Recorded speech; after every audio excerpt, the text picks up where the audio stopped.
Depuis près de 3000 ans, elle règne comme la plus grande histoire jamais contée. Un récit si intemporel qu'aujourd'hui encore, il semble s'adresser directement à nous, nous rappelant que chaque génération, aussi avancée ou distraite soit-elle, est toujours en quête de la même chose, la paix. L'Odyssée n'est pas seulement le récit du retour d'un homme chez lui. C'est l'histoire de chacun de nous, de nos combats contre l'orgueil, de notre aspiration à un but et de notre lutte pour trouver la quiétude dans un monde qui ne cesse de bouger. Pensez-y. Combien de fois avez-vous affronté une tempête que personne d'autre ne pouvait voir? Combien de fois vous êtes-vous senti proche de votre Ithaque pour être aussitôt ramené en arrière par les vagues du doute, du désir ou de la distraction? Les stoïciens diraient que c'est là le véritable voyage, celui qui se déroule à l'intérieur de l'esprit. Ils croyaient, comme l'a écrit Épictète, que ce ne sont pas les choses qui nous troublent, mais les jugements que nous portons sur elles. L'Odyssée, à bien des égards, est la même leçon racontée en poésie. Nos plus grandes batailles ne sont pas contre des monstres, mais contre nous-mêmes. Et c'est peut-être pour cela qu'elle est toujours d'actualité. Les tempêtes n'ont pas cessé. Elles ont simplement changé de forme. Les sirènes de notre temps ne chantent pas depuis les rochers. Elles chantent depuis nos écrans, nos égos, notre quête sans fin de toujours plus. Mais comme Ulysse, nous pouvons apprendre à nous attacher au mât, à rester fidèles à ce qui compte, à écouter sans nous laisser détourner. C'est l'art du stoïcisme, faire face au chaos de la vie et rester calme au milieu de celui-ci. Si ces réflexions résonnent en vous, si elles touchent à quelque chose de vrai, ancré dans la philosophie et la croissance intérieure, songez à vous abonner. C'est un petit geste, mais il nous aide à toucher d'autres esprits comme le vôtre, et il signale discrètement que vous cheminez sur cette voie avec intention. On dit que nul ne se baigne 2 fois dans le même fleuve, et c'est peut-être parce que la personne qui entre dans le fleuve la 2e fois n'est plus la même. Le changement ne vient pas toujours d'un choix. Souvent, il naît de la lutte, des batailles silencieuses qui nous forcent à nous interroger sur qui nous sommes et sur ce que nous valorisons vraiment. Ulysse quitte Troie en héros, mais le voyage de retour le dépouille de tout ce qu'il croyait savoir sur le pouvoir, l'orgueil et lui-même. C'est le paradoxe de tout grand voyage. Le monde peut célébrer nos victoires, mais ce sont les tempêtes qui suivent qui révèlent de quoi nous sommes vraiment faits.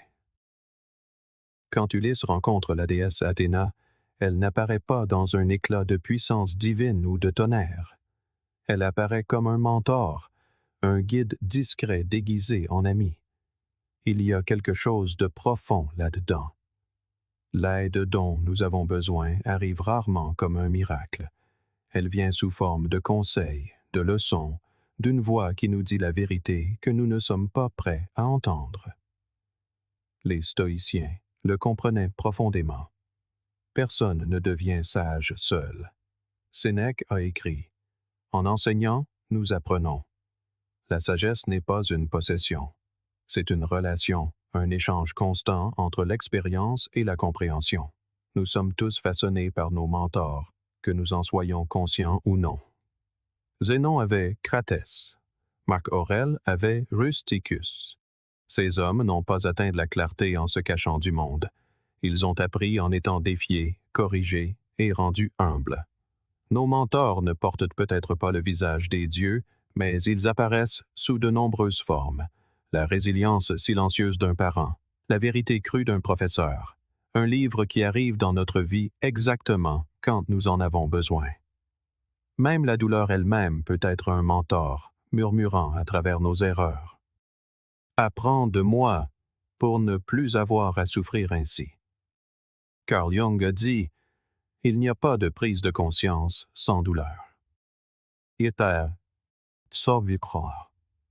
Peut-être est-ce que ce qu'Ulysse apprenait vraiment lors de son voyage de retour. Non pas comment survivre à la mer, mais comment naviguer en lui-même. Chaque épreuve devient une leçon, chaque revers un maître. Les stoïciens le croyaient aussi. Ils ne voyaient pas la lutte comme une punition, mais comme le programme de la vie. Chaque épreuve est une leçon déguisée, nous enseignant la patience, la discipline et l'endurance. Quand on y regarde de plus près, l'Odyssée n'est pas une histoire d'aventure. C'est l'histoire d'une éducation, celle de l'âme, pas de l'intellect. Ulysse ne rentre pas chez lui avec des trésors. Il rentre avec la compréhension. Il a appris que la sagesse ne grandit pas dans le confort de la certitude, mais dans l'inconfort de l'humilité. Il en va de même pour nous. Chaque échec, chaque perte, chaque vérité douloureuse que nous sommes forcés d'affronter, c'est ainsi que nous devenons plus sages.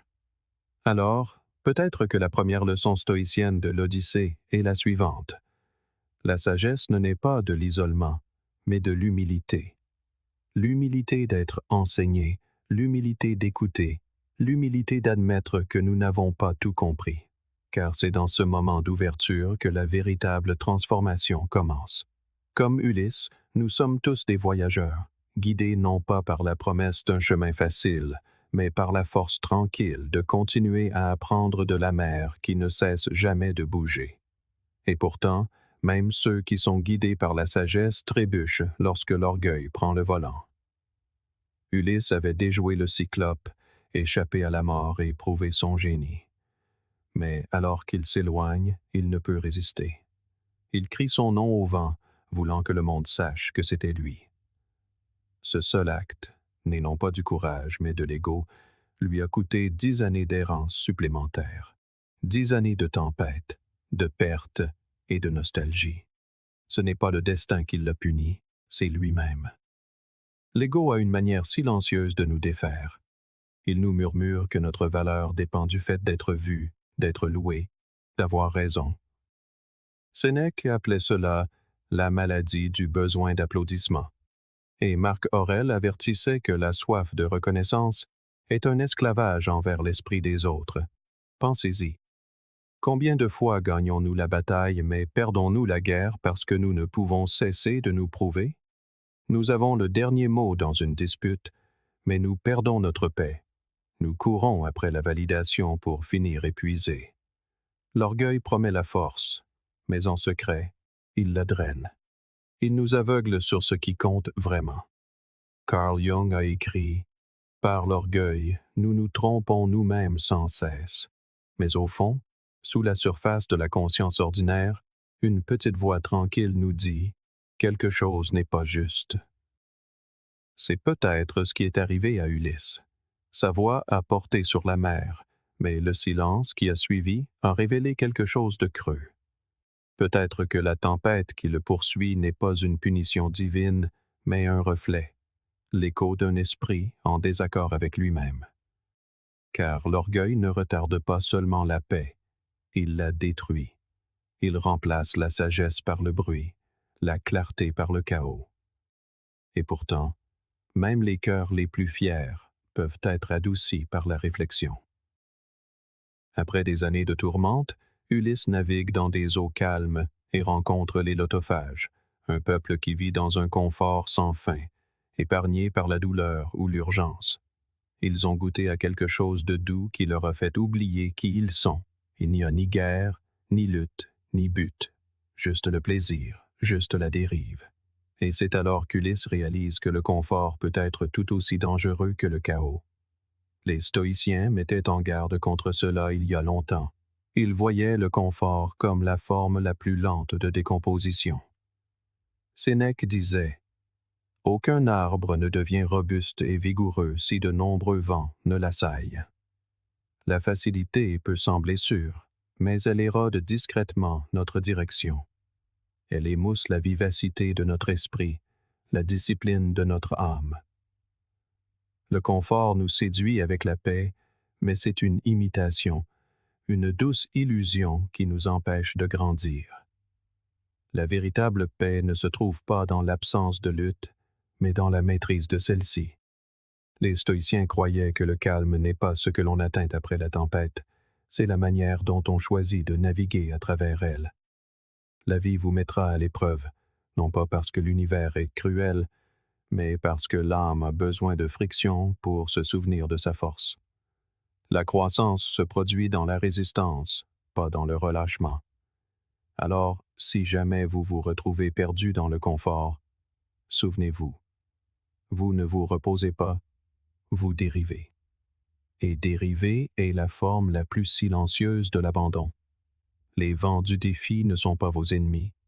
Ils sont le rappel que vous êtes toujours en mouvement, toujours vivant, toujours en train de devenir qui vous êtes destiné à être.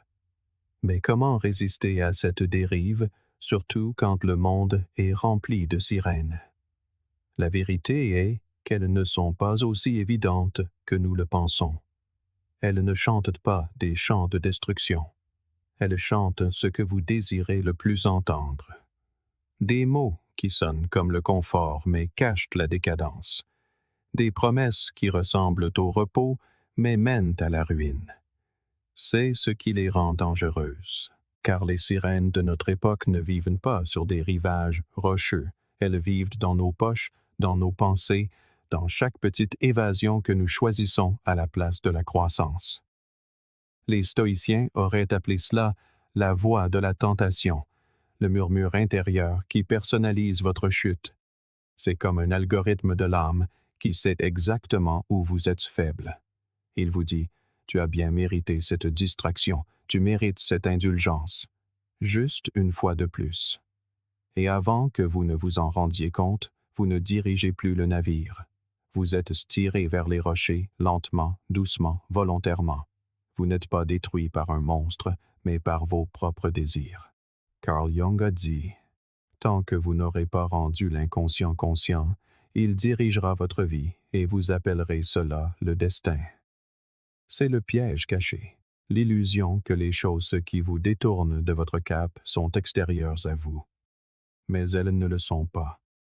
Elles sont à l'intérieur, déguisées en confort, en plaisir, en juste une petite pause. Les stoïciens voyaient cela clairement. Ils croyaient que notre plus grand défi n'était pas le monde lui-même, mais notre réaction à celui-ci. Nous ne pouvons pas toujours contrôler le bruit, mais nous pouvons contrôler si nous l'écoutons. C'est ce qu'Ulysse a compris. En approchant de l'île des Sirènes, il n'a pas fait confiance à sa volonté. Il n'a pas prétendu être plus fort que leur chant. Au lieu de cela, il s'est attaché au mât et a ordonné à ses hommes de se boucher les oreilles. Ce n'était pas de la faiblesse, c'était de la sagesse. C'était l'humilité d'accepter qu'une fois entendue, la tentation est difficile à résister. Il a donc conçu sa vie pour se protéger de lui-même. C'est cela la discipline. Non pas combattre l'envie sur le moment, mais structurer son monde pour ne pas avoir à la combattre du tout. Les stoïciens avaient un mot pour cela: proairesis. Cela signifie gouverner son esprit. Avant que la tempête n'arrive, construire le genre de maîtrise de soi qui ne dépend pas des humeurs ou de la motivation, mais de la prévoyance. C'est choisir de s'éloigner de ce qui nous affaiblit avant que cela n'appelle notre nom. Marc Aurèle a écrit: « Tu as le pouvoir sur ton esprit, pas sur les événements extérieurs. Réalise cela et tu trouveras la force. » C'est le cœur du sujet. La vraie force ne consiste pas à dominer ses désirs, mais à les déjouer. Il s'agit de fixer des limites, non pas par peur de la tentation, mais par respect pour soi-même, pour protéger sa paix. Peut-être est-ce pour cela que la vraie liberté ressemble beaucoup à la retenue. Il ne s'agit pas de nier la joie ou de se couper de la vie. Il s'agit de reprendre le contrôle sur ce qui nous façonne. Pour les stoïciens, la liberté n'était pas de faire tout ce que l'on veut, c'était d'être libre de ce qui nous contrôle. Et parfois, la chose la plus puissante que vous puissiez faire est de vous attacher au mât, afin que, lorsque les sirènes chanteront, vous puissiez enfin les entendre pour ce qu'elles sont. Des illusions qui essaient de vous détourner de votre véritable cap. Pourtant, même les plus disciplinés se retrouvent entourés par le chaos. Peu importe à quel point nous sommes préparés, peu importe la force de notre résolution, la vie a une manière de nous acculer, nous forçant à choisir entre deux types de douleurs. Entre Charybde et Scylla, Ulysse a dû prendre une décision impossible. D'un côté, un monstre qui dévorait tout à sa portée.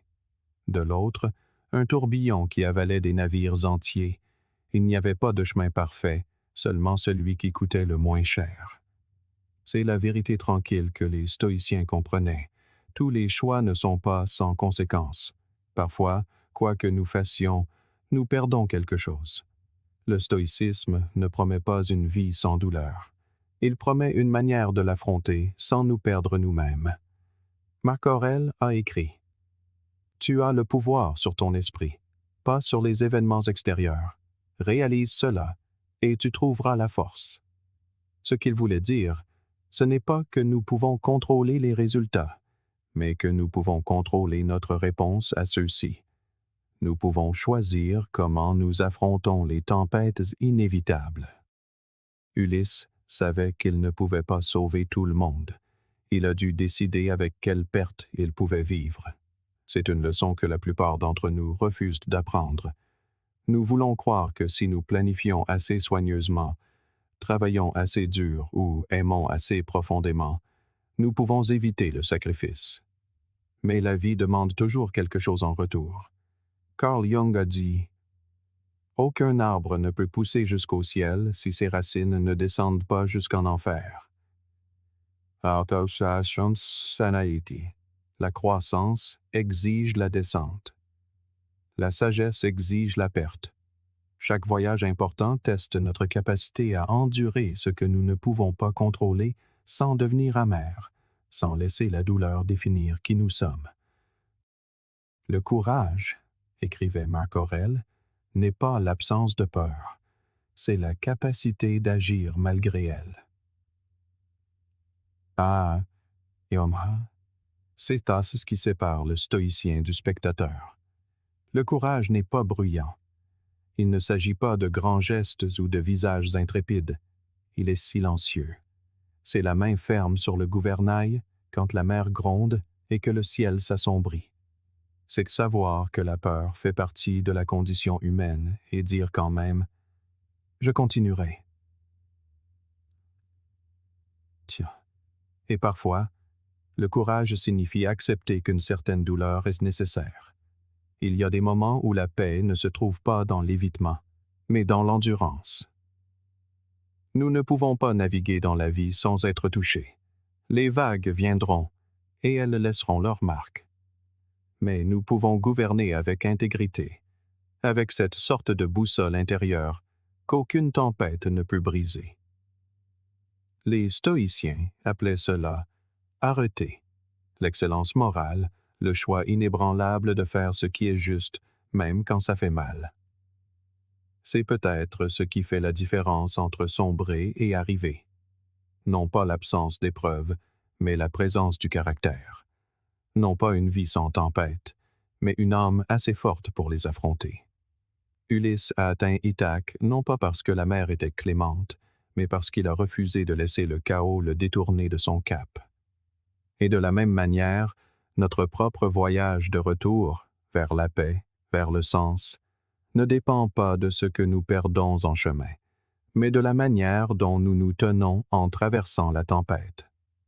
Chaque tempête laisse des débris derrière elle. Pour Ulysse, c'était son navire. Pour nous, ce sont les illusions qui, pensions-nous, nous sauveraient. Les fausses croyances sur le contrôle, la permanence et la certitude. Quand les vagues se calment enfin, ce qui reste n'est pas toujours ce que nous espérions.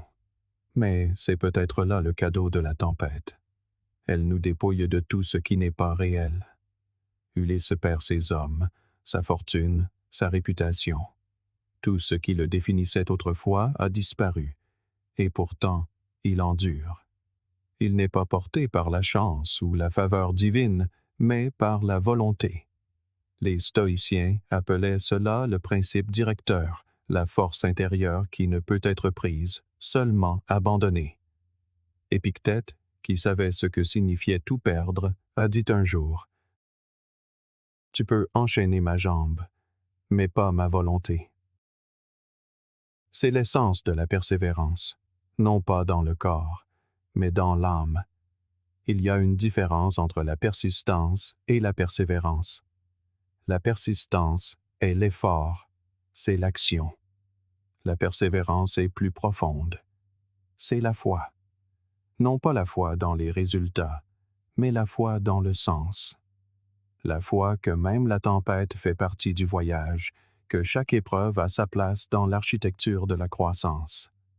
Carl Jung a écrit « Il n'y a pas de prise de conscience sans douleur. » Et c'est ce qu'Ulysse apprend, ce que nous apprenons tous finalement. Le voyage ne consiste pas à éviter la souffrance, mais à être transformé par elle. Les stoïciens croyaient que la vie ne nous teste pas pour voir si nous allons nous briser. Elle nous teste pour révéler de quoi nous sommes faits. Pour nous montrer, comme l'écrivait Marc Aurèle, que le feu se nourrit des obstacles. Ce qui ressemble à de la destruction devient souvent du carburant. Ce qui ressemble à une perte devient de la clarté. La tempête ne vole pas qui nous sommes, elle l'expose. Et puis vient Ithaque, l'île qui a alimenté chaque épreuve, chaque décision, chaque once d'endurance. Mais quand Ulysse rentre enfin, ce n'est pas le paradis qu'il imaginait. Aucune paix ne l'attend, aucune célébration. Ce qu'il trouve, c'est le sang des prétendants qui ont pris sa maison, un déshonneur qui exige vengeance. C'est une fin brutale, qui semble presque non stoïcienne, voire tragique. Car après tout ce qu'il a enduré, la plus grande bataille n'est pas contre le monde, elle est à l'intérieur de lui-même. C'est peut-être là le point. Peu importe la distance parcourue ou les conquêtes réalisées, la guerre la plus difficile est celle qui se déroule à l'intérieur. Celle entre la colère et la retenue, l'orgueil et la sagesse.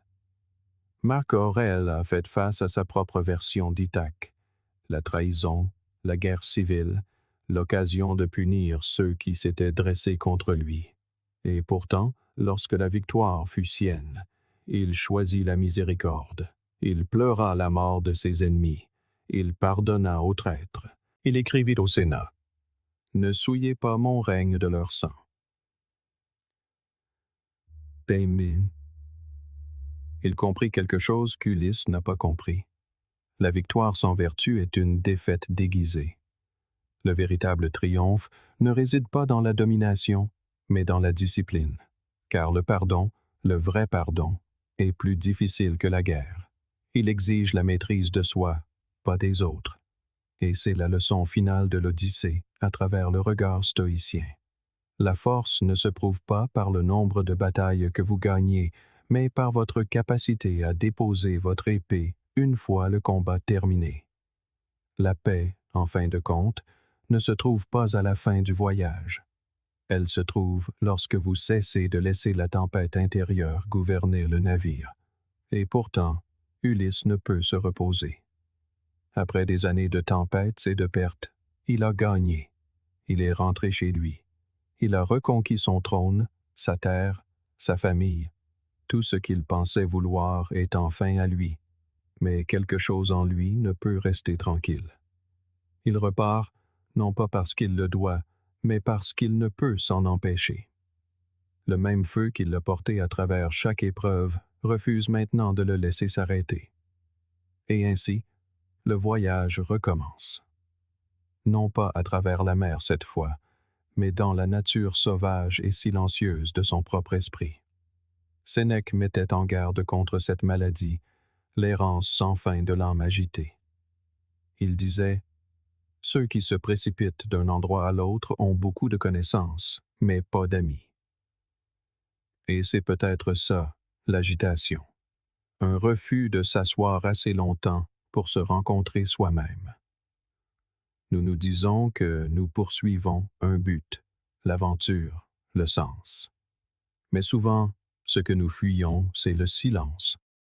Parce que le silence a une manière de nous confronter à des vérités que nous avons évitées trop longtemps.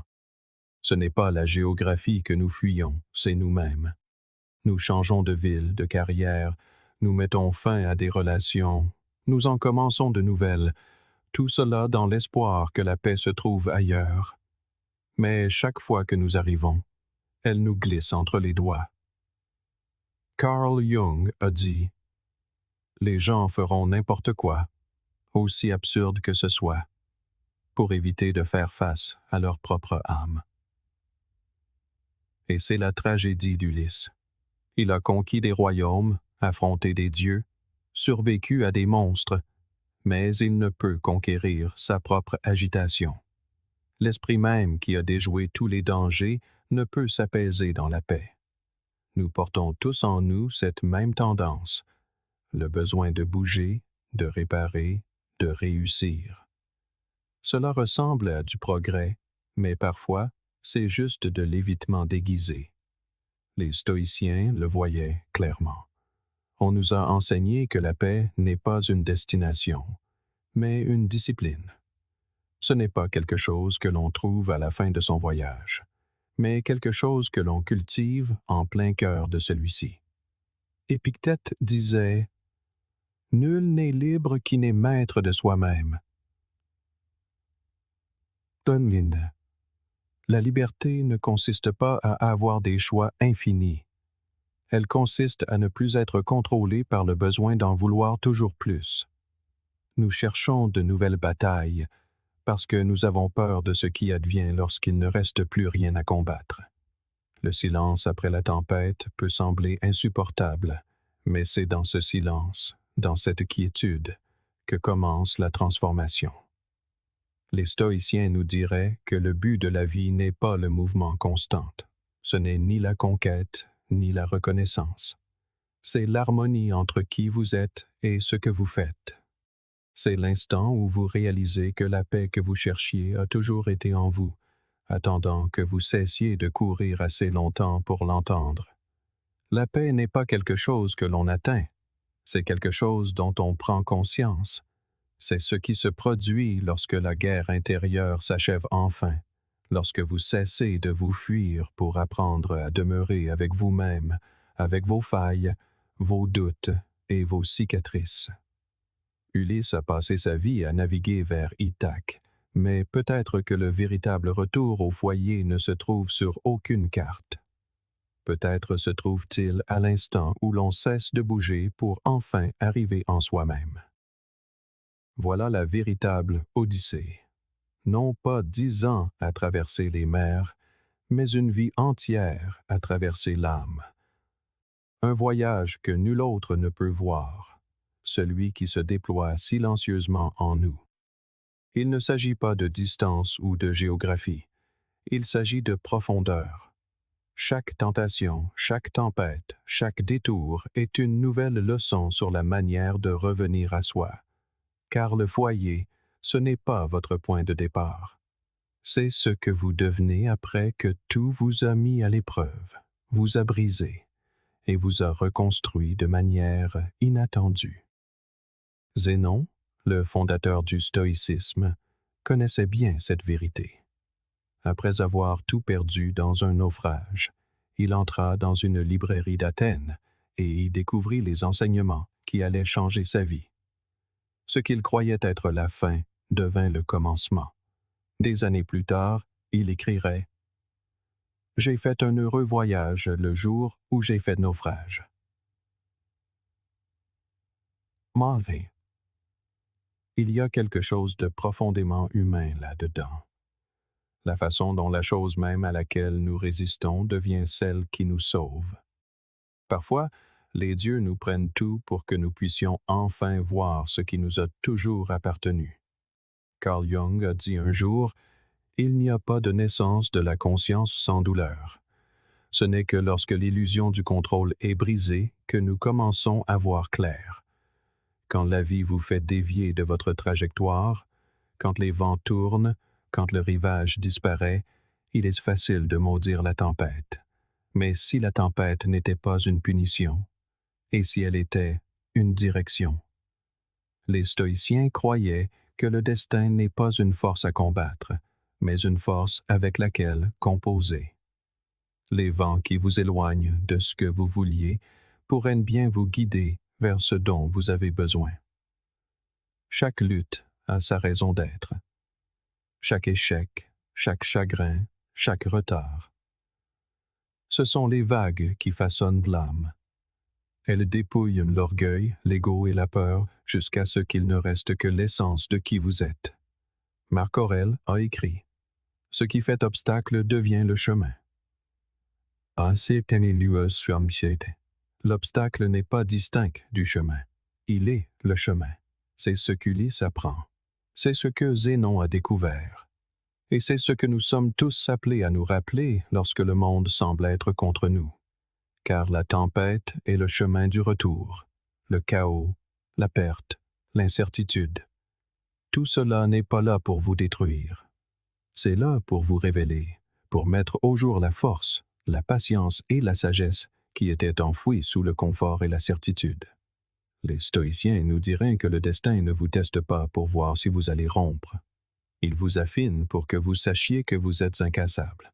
Et un jour, lorsque vous arriverez enfin, lorsque les tempêtes se seront tues et que la mer sera calme, vous réaliserez quelque chose de profond. Ithaque n'a jamais été un lieu. Ce n'était pas une destination attendant au-delà de l'horizon. C'était vous, la personne que vous êtes devenue en chemin. Chaque épreuve, chaque leçon, chaque cicatrice était une carte vous ramenant à vous-même. Et lorsque vous atteindrez ce lieu de quiétude, vous comprendrez ce qu'Ulysse, Zénon et chaque stoïcien avant vous ont découvert. Le voyage n'a jamais eu pour but de trouver la paix. Il avait pour but de la devenir. Si ce voyage vous a parlé, si vous voyez vos propres tempêtes se refléter dans celles d'Ulysse, souvenez-vous, les stoïciens ne racontaient pas ces histoires pour divertir. Ils les racontaient pour éveiller en nous quelque chose d'ancien, de fort, d'incassable. Le courage de nous faire face, de nous tenir au milieu du chaos sans vaciller. Ces leçons ne parlent pas de Dieu ou de mythes, elles parlent de vous, des batailles silencieuses que vous menez chaque jour et de la force qui vous attend dans chaque défi que vous préféreriez éviter. Alors, prenez ceci comme un rappel. Attachez-vous à votre mât. Quand le monde vous tente avec le confort, la distraction ou le doute, tenez bon. Quand les tempêtes se lèvent, traversez-les, car aucune tempête n'est éternelle et aucune mer n'est sans fin. Chaque vague porte une leçon, et chaque épreuve est un pas de plus vers la personne que vous étiez destiné à devenir. Et lorsque vous atteindrez enfin votre Ithaque, quand le bruit s'estompera, quand vous vous retrouverez dans des moments de quiétude, ne vous pressez pas. Ne les traversez pas en courant, comme si la paix n'était qu'une autre destination à conquérir. Respirez. Vous êtes déjà arrivé. Le voyage n'a jamais consisté à trouver un lieu. Il a consisté à devenir le genre de personne qui n'a plus besoin de fuir. Comme l'a dit un jour Carl Jung, qui regarde à l'extérieur rêve, qui regarde à l'intérieur s'éveille. L'Odyssée, comme le stoïcisme lui-même, est un appel à l'éveil, un appel à cesser de se fuir soi-même et à commencer à revenir à ce qui est réel, à ce qui est éternel.